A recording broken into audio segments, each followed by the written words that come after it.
ಶಿಶಿರ್ ಅವರು ಮತ್ತೊಂದು ಕಡೆ ಎಲ್ಲೋ ಒಂದು ಕಡೆ ಬಾಂಧವ್ಯ ಅಣ್ಣ ತಂಗಿ ಅಂತ ಎಲ್ಲ ಅಂದ್ಕೊಂಡು ಒಂದಷ್ಟು ಮೋಸ ಹೋದ್ರ ಅಂತ ಅನಿಸುತ್ತೆ. ಯಾಕಂದರೆ ನಾಮಿನೇಷನಲ್ಲಿ ನಿಮ್ಗೆ ಏನಾಯಿತು ಅಂತ ನಿಮಗೆ ಗೊತ್ತಿರೋದು. ಚೈತ್ರ ಅವರು ನಿಮ್ಮನ್ನು ಯಾವ ರೀತಿ ಅವರು ಮ್ಯಾನಿಪುಲೇಟ್ ಮಾಡಿದ್ರು ಅಂತ. ನೀವು ನಾಮಿನೇಟ್ ಆಗ್ತೀರಾ ಮತ್ತು ಅವ್ರು ನಿಮ್ಮನ್ನೇ ಗೇಮ್ಗೆ ಸೇರಿಸ್ಕೊಳ್ಳೋದಿಲ್ಲ. ಸೊ ಅದನ್ನ ನೋಡಿದಾಗ ಏನು ಅನ್ನಿಸ್ತು, ಅವರು ನಿಮ್ಮ ಹತ್ರ ಹೇಳ್ತಾರೆ ನನಗೆ ಕನ್ನಡ ಅರ್ಥನೇ ಆಗಲಿಲ್ಲ ಅಂತ ಹೇಳ್ಬಿಟ್ಟು. ಕನ್ನಡ ತುಂಬ ಚೆನ್ನಾಗಿ ಬರೋದು ಚೈತ್ರ ಅವ್ರಿಗೇನೆ. ಮತ್ತು ಹೇಳ್ತಾರೆ ನಾವು ಆ ಥರ ಸಿಚುವೇಶನಲ್ಲಿದ್ದಾಗ ನಮಗೆ ನಾವು ಯಾವ ರೀತಿ ಅವ್ರ ಮುಂದೆ ನಾವು ನಮ್ಮ ಕಷ್ಟಗಳನ್ನ ಹೇಳ್ಕೊಂಡು ಅವ್ರನ್ನ ನಾವು ಒಂದು ರೀತಿ ಮ್ಯಾನಿಪುಲೇಟ್ ಮಾಡ್ತೀವಿ ಅಂದರೆ ನಮಗೆ ಬಿಟ್ಟಿದ್ದು ಅಂತ ಬೇರೆಯವ್ರ ಹತ್ರ ಹೇಳ್ತಾರೆ. ಆದರೆ ನೀವೆಲ್ಲೋ ಮತ್ತೆ ಒಂದು ಕಡೆ ಚೈತ್ರ ಅವ್ರನ್ನ ತುಂಬ ಬಿಲೀವ್ ಮಾಡ್ತೀರಾ ಅಂತ ಅನ್ಸುತ್ತೆ ಇಷ್ಟೆಲ್ಲ ಇನ್ಸಿಡೆಂಟ್ ಆದ್ಮೇಲೂ. ಯಾಕೆ ಏನು ಅಂತ ಆ ಒಂದು ವಾರದಲ್ಲಿ ಆಗಿದ್ದು ಹೌದು. ಚೈತ್ರ ನನಗೆ ಹೇಳಿದ್ರು, ಅದ್ರ ಮೇಲೆ ನಂಗೆ ನಂಬಿಕೆ ಇರಲಿಲ್ಲ. ಅವಳಿಗೆ ಕನ್ನಡ ಅಷ್ಟು ಚೆನ್ನಾಗಿ ಮಾತಾಡೋವಂಥ ವ್ಯಕ್ತಿ ಕನ್ಫೆಷನ್ ರೂಮ್ಗೆ ಹೋಗಿ ಪದಗಳೇ ಕೇಳಿಸ್ಲಿಲ್ಲ, ನನಗೆ ಅರ್ಥನೇ ಆಗಲಿಲ್ಲ ಅಂತ ಬಂದು ಹೇಳಿದ್ರೆ ನಂಬುವಂಥ ಮೂರ್ಖ ನಾನಲ್ಲ. ಅದಕ್ಕೆ ಅವರ ಅಷ್ಟು ದೊಡ್ಡ ಮಟ್ಟದಲ್ಲಿ ಜಗಳ ಆಡಿದ್ದು, ದೊಡ್ಡದಾಗಿ ಫೂಲ್ ಅಂತ ಬರೆದುಬಿಡಿ ಹಣೆ ಮೇಲೆ ಅಂತ ಎಲ್ಲ ಕಿತ್ತಾಡಿ ಬೆಲ್ಟೆಲ್ಲ ಕಿತ್ತಾಕ್ ಹೋಗಿದ್ದು. ನನಗೆ ಇವತ್ತಿಗೂ ಚೆನ್ನಾಗಿ ಗೊತ್ತಿದೆ ಅವಳಿಗೆ ಕರೆಕ್ಟಾಗಿ ಕೇಳಿಸಿದೆ ಒಳಗಡೆ ಏನಾಗಿದೆ ಅಂತ. ಅವಳು ಅದನ್ನು ಕೇಳಿಸ್ಕೊಂಡು ನಿರ್ಧಾರ ತೊಗೊಂಬಂದಿದ್ದಾಳೆ ಅಂತ ನನಗೆ ಗೊತ್ತಿದೆ. ಬಿಗ್ ಬಾಸ್ ಮನೆಯಲ್ಲಿ ನಾವು ಮೂವ್ ಆನ್ ಆಗಲಿಲ್ಲ ಅಂದರೆ ಆಟ ಆಡೋಕ್ಕಾಗಲ್ಲ. ನಾನು ಅದನ್ನೇ ಹೇಳೋದಲ್ಲ, ಬ್ಯಾಗೇಜ್ನ ಎತ್ಕೊಂಡು ನಾವು ಅದನ್ನೇ ಹಿಡ್ಕೊಂಡು ಮುಂದಕ್ಕೆ ಹೋಗ್ತಾ ಇದ್ರೆ ನಾವು ಅಲ್ಲಿ ಆಟ ಆಡೋದು ತುಂಬ ಕಷ್ಟ ಆಗುತ್ತೆ. ಫಾರ್ ಎಕ್ಸಾಂಪಲ್, ಮಂಜಣ್ಣನಿಗೆ ತ್ರಿವಿಕ್ರಮ್ಗೆ ಆಗ್ತಿರ್ಲಿಲ್ಲ, ಇವಾಗ ಏನಾಯಿತು, ಸರಿ ಮಾಡಿಕೊಂಡ್ರು, ಚೆನ್ನಾಗಿದ್ದಾರೆ. ಅದೇ ಥರ ನನಗೂ ಚೈತ್ರನಿಗೆ ತುಂಬ ದೊಡ್ಡ ಮಟ್ಟದಲ್ಲಿ ಜಗಳಗಳಾಗಿತ್ತು, ಮೋಸ ಆಗಿತ್ತು ಅಂತ ನನಗೇ ಗೊತ್ತಿತ್ತು. ಬಟ್ ಅದನ್ನು ಎಷ್ಟು ದಿನ ಅಂತ ಕ್ಯಾರಿ ಮಾಡಲಿ, ನನಗೆ ಅವಶ್ಯಕತೆ ಇಲ್ಲ. ಅದು ನಾನಲ್ಲ ಕ್ಯಾರಿ ಮಾಡೋವಂಥ ವ್ಯಕ್ತಿ, ನಾನಲ್ಲ. ನಾನು ಮೂವ್ ಆನ್ ಆಗೋವಂಥ ವ್ಯಕ್ತಿ. ನಾನು ತುಂಬ ಡೋಂಟ್ ಕೇರ್ ಆ್ಯಟಿಟ್ಯೂಡ್ ಇರೋವಂಥ ವ್ಯಕ್ತಿ. ಮಾಡಿದೆ ಬಿಡು. ಆ ಟೈಮಲ್ಲಿ ನನ್ನ ರಿಯಾಕ್ಷನ್ ಏನಿತ್ತು, ನನ್ನ ಫ್ರಸ್ಟ್ರೇಷನ್ ಇತ್ತು, ಹೊರಗಡೆ ಆಗ್ತೆ.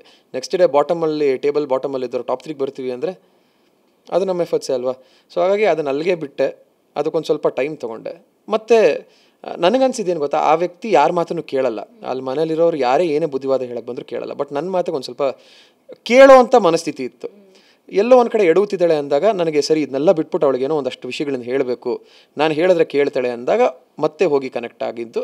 ಆ ಕನೆಕ್ಷನ್ ತುಂಬ ಸ್ಟ್ರಾಂಗ್ ಆಯಿತು ಅನಿಸುತ್ತೆ. ಬಟ್ ಗೌತಮಿ ಈಗ ಆಚೆ ಬರ್ತಿದ್ದಾರೆ, ಸೊ ಅವರಿಬ್ರದ್ದು ಫ್ರೆಂಡ್ಶಿಪ್ ನಿಲ್ಲುತ್ತಾ ಇನ್ನು ಮುಂದಿನ ದಿನಗಳಲ್ಲಿ? ಬಿಕಾಸ್ ಈಗ ಆಲ್ರೆಡಿ ಗೌತಮಿ ಅವರು ಯೂಟರ್ನ್ ತಗೊಂಡಿದ್ದಾರೆ, ನಾನು ಒಬ್ಬಳೇ ಇಂಡಿವಿಜುವಲ್ ಆಗ ಆಟ ಆಡಬೇಕು ಅಂತ. ಆದರೆ ಎಲ್ಲೋ ಒಂದು ಕಡೆ ಮಂಜಣ್ಣಂಗೆ ಇನ್ನೂ ಗೇಮ್ ಅರ್ಥನೇ ಆಗ್ತಿಲ್ಲ ಅಂತ ಅನಿಸುತ್ತೆ. ಜೊತೆಗೆ ಗೇಮ್ ಅರ್ಥ ಆಗ್ತಿದೆಯೋ ಇಲ್ವೋ ಗೊತ್ತಿಲ್ಲ, ಚೆನ್ನಾಗೇ ಆಡ್ತಿದ್ದಾರೆ ಗೇಮ್ನ. ಬಟ್ ಸುದೀಪ್ ಸರ್ ಅವ್ರಿಗೆ ಹೇಳ್ತಿದ್ದಾರೆ, ನೀವು ನಿಮ್ಮ ಇಂಡಿವಿಜುವಲ್ ಗೇಮ್ ಸ್ಟಾರ್ಟ್ ಮಾಡಿ, ಗೌತಮಿ ಹತ್ರ ಏನು ಕ್ಲಾಸ್ ತೆಗೆದುಕೊಳ್ಬೇಕಾಗಿಲ್ಲ, ಅವ್ರ ಮಾತು ಕೇಳಬೇಕಾಗಿಲ್ಲ ಅಂತ. ಆದರೆ ಅದು ಮಂಜಣ್ಣನ ತಲೆಗೆ ಹೋಗ್ತಿಲ್ಲ ಅಂತ ಅನಿಸುತ್ತೆ. ಗೊತ್ತಿಲ್ಲ, ಮೇ ಬಿ ಮಂಜಣ್ಣನಿಗೆ ಆ ಗೆಳೆತನ ಅನ್ನೋದು ತುಂಬ ಇಂಪಾರ್ಟೆಂಟ್ ಅಂತ ಅನಿಸುತ್ತೆ ಮೇ ಬಿ. ಬಟ್ ಅದನ್ನ ಇಟ್ಕೊಂಡು ಅವ್ರು ಆಟ ಆಡ್ತಿದ್ದಾರೆ, ಅವ್ರು ಆಟ ಆಡ್ತಿಲ್ಲ ಅಂತ ಹೇಳ್ತಿಲ್ಲ. ಅವರು ಆಟಕ್ಕೋಸ್ಕರ ಏನೇನು ಮಾಡಬೇಕು ಅದೆಲ್ಲ ಮಾಡ್ತಿದ್ದಾರೆ. Is very smart, very very very smart. Big ಬಾಸ್ಗೆ ಏನೇನು ಬೇಕೋ ಅವೆಲ್ಲ ಅವರಲ್ಲಿದೆ. ಬಟ್ ಇಲ್ಲೆಲ್ಲೋ ಒಂದು ಕಡೆ ಗೆಳೆತನಕ್ಕೆ ಸಿಕ್ಕಾಕೊಂಡ್ರು. ಹೌದು, ಗೌತಮಿ ಅದರಿಂದ ಹೊರಗಡೆ ಬರ್ತಾ ಇದ್ದಾರೆ ಅನ್ನೋದು ನಮಗೆ ಹೋದ ವಾರದಿಂದನೇ ಕಾಣಿಸೋಕ್ಕೆ ಶುರುವಾಗಿದೆ ನಮಗೆ. ಆ ಥರ ಬಂದಾಗ ಇಬ್ರಿಗೂ ಒಳ್ಳೇದಾಗತ್ತೆ ಅನಿಸುತ್ತೆ. ಎಲ್ಲೋ ಇವ್ರಿಗೋಸ್ಕರ ಹೊರಗಡೆ ಬಂದಾಗ ಅದು ಮಂಜಣ್ಣಂಗೂ ಒಳ್ಳೇದಾಗುತ್ತೆ ಅನಿಸುತ್ತೆ. ಮಂಜಣ್ಣ ಅದನ್ನೆಲ್ಲ ತುಂಬ ಇಟ್ಕೊಂಡು ಕೊರಗುವಂಥ ವ್ಯಕ್ತಿ ಅಲ್ಲ ಅಂತ ನನಗೆ ಗೊತ್ತು, ಯಾಕಂದರೆ ಅವ್ರು ತುಂಬ ಮೆಂಟಲಿ ಸ್ಟ್ರಾಂಗ್ ಇದ್ದಾರೆ. ಸರಿ ಆಯಿತು, ಆಟನ ಮುಂದುವರ್ಸ್ಕೊಂಡು ಹೋಗೋಣ, ಆಟ ಮುಗಿದ ಮೇಲೆ ಫ್ರೆಂಡ್ಶಿಪ್ ಏನಿದ್ರು ಕಂಟಿನ್ಯೂ ಮಾಡ್ಕೊಳ್ಳೋಣ ಅನ್ನೋ ಮನಸ್ಥಿತಿಗೆ ಬಂದರೆ ತುಂಬ ಚೆನ್ನಾಗಾಗುತ್ತೆ. ಬಟ್ ಅವ್ರು ಯಾವಾಗಲೂ ನಿಮ್ಮ ಮೇಲೆ ಒಂದು ಆರೋಪ ಆಗ್ತಿರ್ತಾರೆ, ಅಂದರೆ ಅಡುಗೆ ಮನೇಲಿ ಕೂತ್ಕೊಂಡು ಕೆಲವರ ಜೊತೆ ಇದ್ಕೊಂಡು ಆಟ ಆಡೋದಲ್ಲ ಇದು ಬಿಗ್ ಬಾಸ್ ಅಂದರೆ ಅಂತ ಹೇಳ್ಬಿಟ್ಟು. ಅದಕ್ಕೆ ಏನು ಹೇಳೋದಕ್ಕೆ ಬಯಸ್ತೀರಾ ಅಂತ? ಫಸ್ಟ್ ಆಫ್ ಆಲ್, ಅಡುಗೆ ಮನೆ ಅನ್ನೋ ವಿಚಾರಕ್ಕೆ ಬಂದಾಗ ನಾನು ಅಡುಗೆ ಮನೆ ಏನಕ್ಕೆ ಚೂಸ್ ಮಾಡ್ತಿದ್ದೆ ಅಂದರೆ, ನಾನು ಇದಕ್ಕಿಂತ ಮುಂಚೆ ಬಿಗ್ ಬಾಸ್ ಮನೆಗೆ ಬರೋಕ್ಕೆ ಮುಂಚೆನೂ ತುಂಬ ಕಡೆ ಹೇಳಿದ್ದೀನಿ ಇದನ್ನು. ನನಗೆ ಸ್ಟ್ರೆಸ್ ಬಸ್ಟರೇ ಅಡುಗೆ ಮನೆ.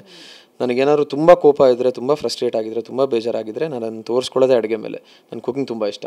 ಆ್ಯಂಡ್ ನನ್ನ ಕುಕಿಂಗ್ನ ತುಂಬ ಎಂಜಾಯ್ ಮಾಡುವಂಥ ವ್ಯಕ್ತಿಗಳಲ್ಲಿ ಮಂಜಣ್ಣ ತುಂಬ ಟಾಪಲ್ಲಿರೋರು ಮನೇಲಿ. ಯಾವಾಗಲೂ ಸಾಕಾಗಿದೆ, ಅದು ಚೆನ್ನಾಗಿ ಮಾಡಿದೆ, ಇದು ಚೆನ್ನಾಗಿ ಮಾಡಿದೆ ಅಂತ ತುಂಬ ಇಷ್ಟಪಟ್ಟು ತಿನ್ನುವಂಥ ವ್ಯಕ್ತಿ ಹೋಗ್ಬಿಟ್ಟು ಆ ಥರ ಸ್ಟೇಟ್ಮೆಂಟ್ ಕೊಡ್ತಾರೆ ಅಂತ ತುಂಬ ಬೇಜಾರಾಗಿತ್ತು, ಸಹಜವಾಗಿ ಬೇಜಾರಾಗಿತ್ತು.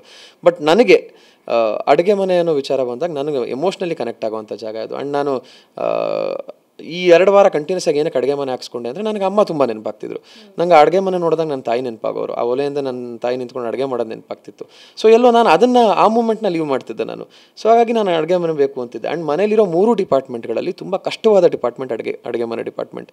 3 ಹೊತ್ತು ನಿಂತ್ಕೋಬೇಕಾಗಿತ್ತು, ಕಾಲೆಲ್ಲ ಬಿದ್ದೋಗೋದು ಮೇಡಮ್. ಟ್ರಸ್ಟ್ ಮೀ, ರೈಸ್ ಇರಲಿಲ್ಲ ಈ ವಾರ, ಬರೀ ಗೋಧಿ ಇತ್ತು. ಎಷ್ಟು 12 ಜನಕ್ಕೆ 3 ಚಪಾತಿ ಅಂದರೂ ಲೆಕ್ಕ ಹಾಕಿ ಎಷ್ಟಾಗುತ್ತೆ. ಸೊ ಅಷ್ಟು ಮಾಡಿಕೊಂಡು ನಿಂತ್ಕೋಬೇಕು ಅಂದರೆ ತುಂಬ ಹಿಂಸೆ ಕೆಲಸ ಅದು, ತುಂಬ ತುಂಬ ಕಷ್ಟವಾದಂಥ ಕೆಲಸ. ಆ್ಯಂಡ್ ಅದರಲ್ಲೂ ಚೈತ್ರ ಕಳಪೆ ಆಗಿ ಜೈಲ್ಗೆ ಹೋದಾಗ 3 ಜನ ಇದ್ವಿ ಡಿಪಾರ್ಟ್ಮೆಂಟಲ್ಲಿ. ಸೊ ಅದನ್ನೆಲ್ಲ ಎದುರಿಸ್ಕೊಂಡು ಒಂದೇನೋ ಮಾಡ್ತಿದ್ದೀವಿ ಅಂದಾಗ ಅದಕ್ಕೂ ಒಂದೇನೋ ಟಾಂಟ್ ಕೊಟ್ಬಿಟ್ಟಾಗ ಸ್ವಲ್ಪ ಬೇಜಾರಾಗಿದ್ದು ಉಂಟು.